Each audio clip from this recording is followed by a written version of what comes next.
Boris Johnson's chief negotiator with Europe today warned post-Brexit trade talks with Brussels would drag on beyond the end of the month. After a week of negotiations in London, David Frost admitted considerable gaps between Britain and the European Union remain. He said the UK would continue negotiating with the bloc with the belief an agreement can be struck by September. Mr. Frost said, "We have just concluded our latest round of negotiations with the EU. These were the first formal trade discussions to have taken place in London during these talks and were part of the intensified process agreed for July. It is unfortunately clear that we will not reach in July the early understanding on the principles underlying any agreement that was set as an aim at the higher-level meeting on the 15th of June. At that meeting, the Prime Minister set out once again the fundamental principles which we have repeatedly made clear would need to underpin any future agreement and which are intrinsic to the UK's future as an economically and politically independent country. Any agreement needs to honour these principles in full. The EU's proposals so far, while a welcome response to the Prime Minister's statement,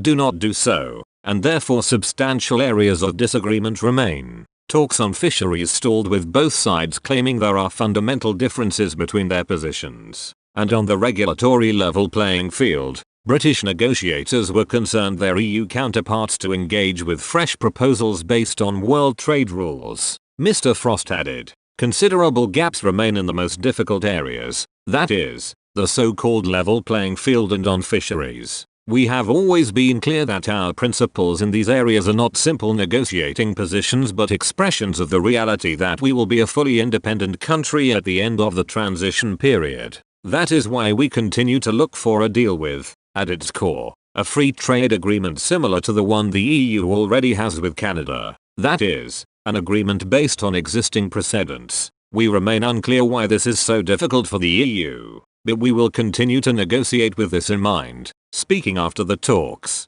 Michel Barnier accused the UK of not engaging on the most controversial areas of the trade deal, including fisheries and the level playing field. The Frenchman said, "The UK has not shown the same level of engagement and readiness to find solutions respecting the EU's fundamental principles and interests." He added, "The UK did not show a willingness to break the deadlock." Mr. Barnier insisted the UK's position makes it unlikely a deal will be struck before the post-Brexit transition period expires at the end of the year. The Brussels bureaucrat urged Britain not to waste time with October, the deadline to broker an agreement. He said, "This means simply that by its current refusal to commit to the condition of open and fair competition, and to a balanced agreement on fisheries, the UK makes a trade agreement, at this point, unlikely." Mr. Frost and Mr. Barnier will hold further informal talks in London next week in the hope of making more progress. The pair are due to hold another full round of trade talks in mid-August.